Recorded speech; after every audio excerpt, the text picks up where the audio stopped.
Welcome to our estate planning seminar. We're going to be talking today about three different areas, so I've broken these into part 1, part 2, part 3.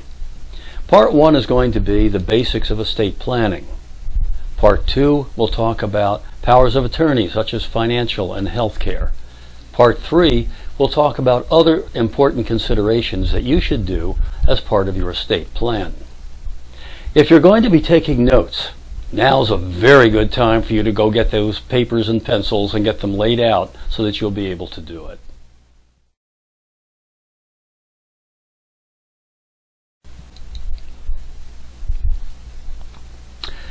Let's start with life. After all, that's where we are. Something a client of mine told me once I've remembered for a long time, and that life is a sexually transmitted condition that is always fatal. And we all know that. And we also know, but have failed to consider too often, that perfect health is the slowest possible rate at which to die. But eventually, we are all going to pass away. And that's why we're going to be doing some planning. We're going to plan ahead. Now, I use the phrase plan ahead. I don't know why. Everyone else does. Because you can't plan behind. You have to plan ahead. And as I always say, it wasn't raining when Noah built the ark. So you've got to do a little bit of planning now. One of our founding fathers, Ben Franklin, pointed out that by failing to prepare, you are preparing for failure. That is ever so true when we talk about estate plans. Let's go into part 1. We're going to be talking about the basics of estate planning. That will include wills, trusts, probate, guardianship, and conservatorship. And I'll hit those by let's first talking about what your jobs in life are. Every day when you get up and every night when you go to bed, you had these things to do during the day. And there are predominantly three things you have to do. You have to manage your assets. You have to pay your creditors. And then if you have anything left over, you have to send it to the government. It's called filing your tax returns. And that's why you'll see this fellow on the right is sort of perplexed and is overwhelmed with books and papers and pencils. That's what life is.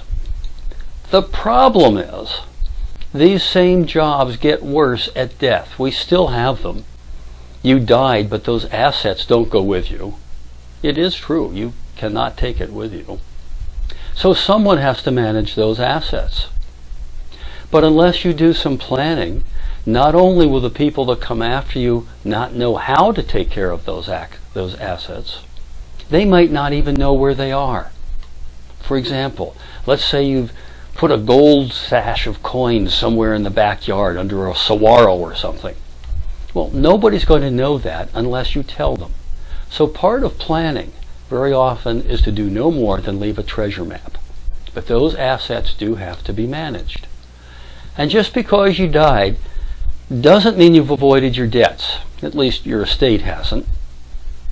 And that result means that somebody who's still alive is going to be managing your assets and paying your creditors.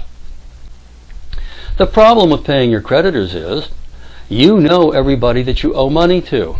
But the people that come after you don't know that. And many times, false creditors, called con men, come out of the woodwork because they know your survivors do not know who you owe money to, and they claim that money is owed to them when in fact it is not. So the jobs at death, managing the asset, paying the creditors, as you can see, become bigger problems and bigger jobs just because you died. Let's take a look at filing tax returns. While you're alive, you had to file 2 income tax returns, one for the state and one for the feds. And I'm going to talk about death taxes later. So right now I'm limiting this to the income tax. As soon as you die, we have to file 4, because we file one set from January 1st up until the date of death, and then a second set from the date of death onward, because that's the way the law is. So now, simply by dying, thinking you were avoiding all these problems, if you don't do some planning, you've left an awful lot of problems for those behind. One other thing. While you're alive, you can settle all the disputes among your beneficiaries. Beneficiaries are typically family members of one sort or another, or friends. Occasionally you give up on both and you leave everything to a charity like the Humane Society. But while you're alive, if there's any dispute among them, you easily handle it. But when you're dead and they have disputes among themselves, you're not there to settle things. So first of all, once you die, all of your beneficiaries will, of course, come in and fight. I'm sure you've heard about this. But with your planning, if it's not sufficient, they can fight among themselves, not only as beneficiaries, but also as administrators. Why do I say this? Because most of us will have the same people who are the beneficiaries be the administrators of the estate. As such, you've given them a whole new world of possibilities with which to fight. When you're all done with this, we've finally managed the assets, we've paid the creditors, we've filed the tax returns, we've settled the disputes. Now, what trinkets you have left are going to be distributed to those beneficiaries. There's an old saying that says just because you can't take it with you is no reason to leave it in a mess. But that's not true. Not always. Let's suppose you've got 2 kids and you can't stand either one of them. Now, you can absolutely do nothing, be sort of a mess. You can give your things to other people. Well, that would sort of get even with them. Or with some little planning, very little planning, you can really make their lives miserable. And that way you can get even. You see what some planning can do? It's all a matter of how you do things. So what are the common options that people look at? Well, it's like everything else in life. The most common option is do nothing. Because if you do nothing, you don't have to do something, which means get, I was going to say off the couch potato, but I mean off the couch. But in this case, doing nothing doesn't really solve too much, because now the state will write your will. Yeah, it's called the law of intestate succession. And what this does is it tells the probate judge where things are going to go. What happened is the legislature, in its infinite wisdom, and we always know government legislators have infinite wisdom, they've decided that if you were too lazy to get off the couch and make your own decision as to where things would go when you died, they, in their infinite wisdom, would be able to say where. And so they do. And it's called the law of intestate succession, and it says where things go once you've died if you haven't made a will. That's the most common option. The second most common option is to make a will. This is good, because when you write your will, you at least are taking control of things. Still, unless it's, you do a plan, unless you properly have planned this out, things will go through probate. But at least with a plan, things are an awful lot easier than without a plan. Of course, once you're into a probate, you are into such things as attorney's fees and executor's fees. Across the United States, these are treated 2 different ways. For example, California and New York, just to give you opposite coasts, the attorneys and the executors each receive a percentage of whatever it is that's in your estate. But in other states, this is a negotiated fee. In Arizona, for example, there is no set fee by statute, and most lawyers will do a probate, particularly an uncontested informal probate, will usually do these on a fixed or flat fee. It doesn't make any difference how much you have, because the amount of work is going to be the same. There are advantages to a will. The number one advantage to a will is that you are in control. You say where things are going. Without a will, things are going to go as the law says. But in a will, you can say, the 2 kids I have are bums, and therefore nothing shall go to them. Everything will go to my grandchildren. Or you could pick Aunt Tilly, or again, the Humane Society. The beauty here is, with a will, You are in control. Now, a will is very simple also, and particularly in places like Arizona. It doesn't have to be overly formal, but it does have to comply with the statute of wills. Now, I'll talk a little bit more about the statute of wills a little bit later when I give you some history. And another advantage of the will, like everything else in life, simple is cheaper. The more complex is the more expensive. And that's going to be true if you're going to a dentist, to a CPA, or having your car repaired. The easier something is, the less expensive for you it's going to be. Now, there are some disadvantages, and this is true of everything in life. You've got to figure out the pluses and the minuses when you make a decision. The biggest disadvantage, of course, will be probate unless you've made a plan. The disadvantage of probate, and I'm going to explain probate in more detail in just a few minutes. The disadvantage of probate is that it's expensive relative to other ways of doing things. It takes time. Here in Arizona, you can figure it'll take approximately 6 months from the time we file till it's done.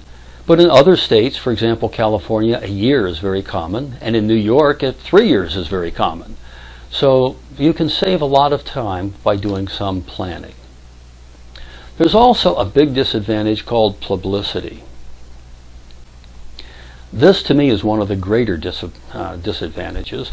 And I'm not talking about the fact that your name may or may not be in the obituary column. You know that all court cases are open to the public. So are probate cases. There is some information in a probate case that is not open to the public. But the fact that there's a probate case going on, you can find out on your internet. All you have to do is access the particular court that's handling the probate. As soon as that happens, there are ne'er-do-well people in life who will go out to the surviving spouse and try to sell them things or tell them that the decedent spouse has already bought something, but the surviving spouse has got to pay for it. We particularly see this with housing type of things where they say you need a new roof, you need to resurface your driveway, all sorts of things like that. Another disadvantage of a will is it's not effective until you die. Now, I know you're thinking to yourself, I didn't have to watch this video to learn that it's effective only at death. But you probably didn't consider other things that might happen. Suppose instead of dying, you end up that you have a mental problem, and this can be caused by a concussion in a car accident, it can be caused by dementia, it can be caused by all sorts of different things. But instead of dying, you're not dead, but you're not able to function either. You can't pay your bills. You can't do things such as make medical decisions for yourself and so on because you're not in that condition. And if you're unconscious because of a brain tumor or a car accident or something like that, what good does your will do you? The answer is none. It doesn't do you any good to have a will until you die. Therefore, as part of basic estate planning, you need something far beyond a will. Let's take this example that you are in a coma, or that you are at least unconscious and you're on the way to the hospital. You're going to need a guardianship and conservatorship most likely. Now, because guardianship deals with healthcare decisions and conservatorship deals with financial decisions, you'll need both. We call them a GC, guardianship, conservatorship. But to make it simple for a seminar here, when I refer to a conservatorship, typically I'll include the guardianship. And when I refer to a guardianship, I'm also going to be including a conservatorship. So while you're laying there on the gurney and they're tending to you at the hospital, somebody has to go to court. That's where conservatorships happen. So they go to an attorney, and the first thing you have to do is you have to pay money. It's expensive. You'll probably think, wow, let's see here. Probate, that must be expensive, and it is. But a conservatorship will typically cost you more than a probate will. In other words, it's cheaper to die than remain alive and go through the whole conservatorship guardianship procedure. And it takes longer. Remember, I said it only took about 6 months or so here in Arizona to do a probate. But with a guardianship, you're going to be under the jurisdiction of the court from that moment, typically until you die, at which time this same court, the probate court, still maintains control and winds up with your doing your probate. So it would be nice if we could avoid all of this, particularly since we have the same publicity involved. Once these cases are filed with the court, they're open to everyone except for some limited amounts of information that are kept under seal. But it still has that publicity, which means people around the neighborhood, the salesman, whoever, will know that you are now in a conservatorship. Well, how bad can it be? Well, I have a slide here. It shows on there a clipping from the Arizona Republic, and it says, how much court could an old lady afford? And you say, well, that's what the courts are for. The courts are here to protect us. Well, all I can say is if you think the courts or any other government agency is here to protect you, just keep drinking that Kool-Aid, because it isn't true. This was a lady who in 2005 became incompetent. She had $1.3 million. 4 years later, she was broke. How can that happen? And the answer was court-approved fees. So let's look at trusts. I want to look at trusts because this is not only the most popular of the alternative methods of handling things, but because it's very efficient. Many people think trusts are new. They are not true. So the history of these is going back to 1066. We look at as old trust law from 1066 to 1535 when the statute of uses came in. And then from 1540 we had the statute of wills. Now let's take a look at this first. Our trust law goes back to when England was first founded in 1066. There's actually trust law that goes back beyond that, but it doesn't do much for us today. In 1535, we have now, from 1535 until today, what we call modern trust law. And substantially, it has not changed much in that 500-year time span. Notice, as I have on the screen, that the statute of wills was in 1540. So while people think you've been able to make a will forever, that's not true. We've had modern trust law 5 years longer than we had wills. First question you ask is, what happened before we had wills? And the answer is, everything would go to the eldest son. It was called the doctrine of primogeniture. So if you had, let's say, 4 kids, 3 of them were daughters, and the youngest was the son, everything would go to the son and nothing would go to the children, to the other 3 children. In 2009, Arizona passed the Arizona Probate Code. And this is something I'll discuss in just a little bit, but it is actually a very good law. So looking at a living trust, the advantages of a living trust is that it will act as a will substitute. Let me explain how that works. In a will, you say, after I die, give everything to Aunt Tilly. So you die, goes through probate, and things go to Aunt Tilly. In a trust, what the trust says is, upon my death, the successor trustee, keep this name in mind, the successor trustee, you'll hear this come back later, the successor trustee shall transfer all of my assets to Aunt Tilly. So therefore, the living trust acts as a will substitute. But it gets better. The living trust also acts as a probate substitute. In a probate, let's go back to what a probate would do. See, prior, remember 1540, we didn't have probate. But after 1540, we had to have a probate. And what's the purpose of probate?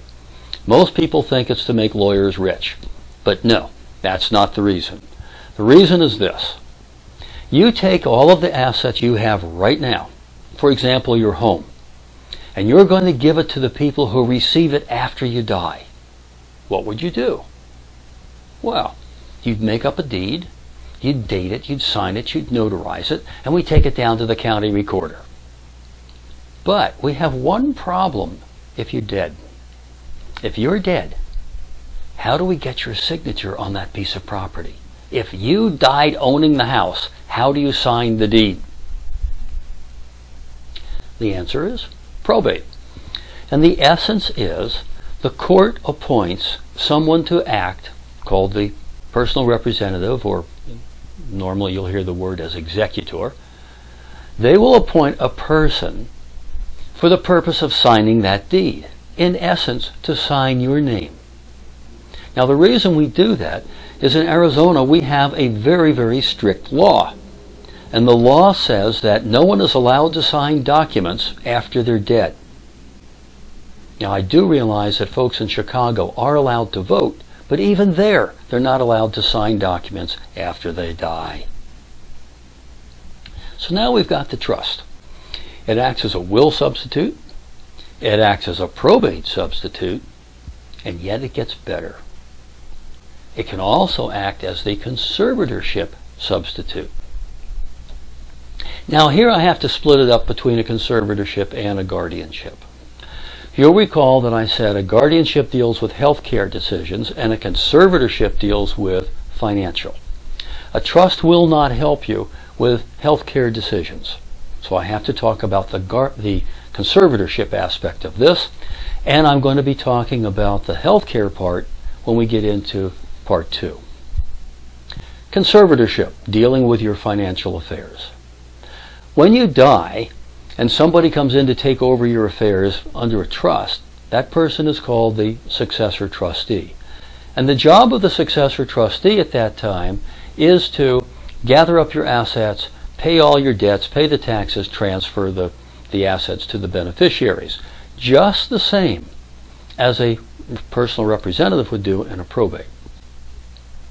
But now with a trust, if you become incompetent, in a coma, dementia, stroke, whatever that list of 500,000 things is, the successor trustee now comes in and does all of the same things that a conservator would do. That is, manages your assets, pays your bills, and does this all for your benefit. In other words, it now substitutes, it being a trust, now substitutes for going through the court proceeding of a conservatorship. And there are other things a trust can do. As important as these are, some of the others are also important. One of those things is legacy planning. With a will, upon your death and the administration, when it's done, the assets get transferred to the beneficiaries. So I ask you this. You're leaving money. Pick a number, doesn't make any difference. You're leaving money to a child who is 16 at the time of your death. That money is held until the child is 18. At 18, that kid gets the money, all of it. What does a kid need at 18? Well, most likely it's a newer car. They need something that in 6 months will blow the entire amount that you just gave to them. Well, one of the things that a trust can do is control the assets after your death. And that's one of the primary functions of a trust. Most people think trusts will avoid probate and conservatorship, and in many cases taxes. But this legacy planning is also very, very important, because with the trust, you can now say, don't give a nickel to any of those kids till they're, pick an age. I typically recommend 25 or 30. But you can say to the successor trustee, this is all in wording, of course, in the trust, you may spend money on their education or on their health, or if something comes up that you really think that they need. In other words, you leave it to the discretion of the successor trustee as to how that child or that beneficiary will receive money up until a certain event occurs. Typically the event is a birthday, like 25 or 30. So now you've controlled your assets after your death, and what you've worked so hard for is not going to be squandered away by a bunch of kids. This means that you can now control how the beneficiary receives something, can be for education or something else. The important thing to keep in mind is that you are the beneficiary of the trust during your lifetime. If you're competent, what's going to happen is that you get to buy things, sell things, everything else, just the same way you do now.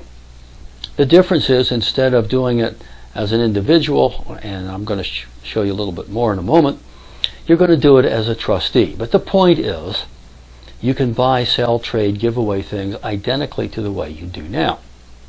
But if you become incompetent, you are still the beneficiary of that trust, and all actions taken by the successor trustee have to be for your benefit. How do we make a trust work? Well, to make a trust work, we have to do two steps. First, we have to create the trust. Think of it as a toy box. That's why I put a toy box here on the right side. You first build the toy box. Well, if you want a good toy box, you need to go to a good carpenter. In real life, that means for a trust, you need to go to a lawyer to do it. After that has been built, you then need to transfer assets into the trust, which is simply a matter of gathering up all those toys and taking them from the outside of the toy box and putting them on the inside of the toy box. How do we do that? Well, that's not tough. If we have a house, for example, we're going to take the title from the way you own the title now. For example, I have John and Mary Jones as joint tenants, or it could be John and Mary Jones community property, and you change that from that to John and Mary Jones trustees. And you would do that for the house, for example, that I have in the top right, or you would do it for a valuable vehicle that I have here in the bottom right. If it's not a valuable piece of equipment or something, we show you how else to deal with it. But these are the two ways that you do it. And you'll notice that it's going to be the same whether it's two people or one person. So if you have just one person, Mary Jones, and I'm always going to have the husband die first in this lecture, because statistically that's what happens. I don't think it's fair. In fact, I wrote to my congressman and I said that I thought this was general sexual harassment, that women got to live longer than we men. The congressman for some reason ignored me, but I'm sure there's got to be some justice somewhere along the line. In any event, I'm going to be using, when I have a husband and wife, the husband dying first, and in this case, John died. So we're going to transfer assets from Mary Jones, a single person, to Mary Jones, trustee, just as we did before. The only difference is we have a single person. Oh yes, this slide does show one other little sort of innuendo that you do have to watch out for, but over which you have absolutely no control. Look at the car. You see this red sporty little thing? The widow Mary bought this about 3 days after John died. Remember the car John had? That's what she let him drive, but as soon as she was back in circulation, the first thing she got was this sporty little thing. Now, who polices the trustee? How do you know the trustee is going to do what you tell the trustee to do? You probably think it's this delightful young fellow here that we have called the trustee policeman. Not so. No, actually, the trustee police are someone closer. But let me explain how you may have a misconception about probate. Most people believe that whenever you go through probate, you have a judge overseeing everything. Not true. There are, in Maricopa County alone, Arizona, roughly 4,000 people who die a year. How many probate judges do you think they have? You're wrong. They have one. They have a number of commissioners who do probate work, but there's one probate judge. And even the commissioners don't watch these 4,000 probates that are going on until someone brings it to their attention. The someone is that trustee policeman. What happens is, in the probate, is that the person files a motion. In a trust, the trustee policeman comes in and says, hey, you're not doing things right. Here's what we need to do. And if the trustee doesn't do anything, guess what? You now bring it into the attention of the court by filing a lawsuit in court mandating that the trustee either do what he's supposed to do as you wrote it down or gets kicked out of the office of successor trustee. Pretty good. Who are these successor trustee police people? Well, the police aren't walking around the streets. They're not even in uniform. In fact, they get to know you very, very well. How well, you might ask? How well do these police know me? Well, they probably know you better than anyone else. Better than the CPA. More than the IRS knows about you. Who are they? You're in luck. I happen to have here a photo in the future of your beneficiaries as they are mourning your passing, and these are also your trustee police. Yes, your beneficiaries are the trustee police, and there they are mourning your passing. The beneficiaries are your police because under a probate or a trust, it's only the beneficiary who cares about making sure that they get their fair share. Where are trusts valid? Well, interestingly, a lot of places. Of course, they started in England. They were used there for different purposes, and I have time to explain here.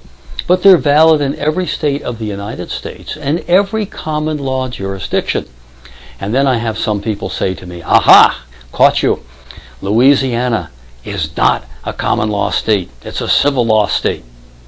Well, no, you didn't catch me. Because in 1965, they passed a trust law. So even in Louisiana, as well as all common law countries, the trust is going to be valid. So let's look at these jobs of death. Remember all those jobs of death before? And remember the poor guy who was there up to his neck in paperwork on the desk, etc. Well, look at the gentleman here now. It's much easier. He's able to manage the assets, pay the creditors, file the tax returns, settle the disputes among the beneficiaries or the administrators, and finally distribute the assets. All of this done because you did a very nice plan. The result is, yes, there's still work to do, but there's much less of it. And like anything else, when there's less work to do and it's simpler, it's also less expensive and faster. Let me talk about the Arizona Trust Code for a moment. This became effective January 1 of 2009, and it says it's for trusts created after 2009. That's a little bit deceptive in a way, because if you die, your trust becomes irrevocable. Up until the time you die, you can change it just like a will, but after you die, it becomes irrevocable. The Trust Code claims that because it changed in nature from revocable to irrevocable, now the Trust Code takes effect. So virtually every trust is or will become subject to the Trust Code. The second important point to understand about the Trust Code is that it's what we call a default code. In other words, if there's a situation that has to be administered by your successor trustee, if that situation is addressed in your trust, how to handle it, your trust takes precedence over the Trust Code. And it's only if your trust does not provide that it defaults back to the Trust Code as to how to resolve any problems. So a well-done trust probably doesn't really care about the Trust Code. It addresses virtually everything that's most likely to happen. Enough about trusts. Let me talk about wills again. You'll notice here on the screen that we have the same trust toy box with the lid open. and there's stuff inside it. There's stuff outside of it too. Well, the stuff inside is controlled by the trust. So you might think of the trust as the toy box in two parts. We've got the box, which that we would call the inventory, and then we have the instructions of what to do with the stuff that's inside and the inside of the lid. And that's the trust document. So when you close the toy box, nobody knows either what's in it or what to do with it. But when you open the toy box, that's when your successor trustee knows what to do. Very well. Suppose you didn't put everything in the toy box. You left something out, something you forgot, something you got after you made the trust. You received it from an inheritance or something and you forgot to put it in the trust. Those are those little gold nuggets that you see surrounding the toy box here in this illustration. How do we control those? Well, for those assets not in the trust, we need a way to put them into the trust. Well, why do we do that? Because if we don't do that, those things outside the trust are going to go by intestate succession, and your trust has no control over them. Let me repeat that.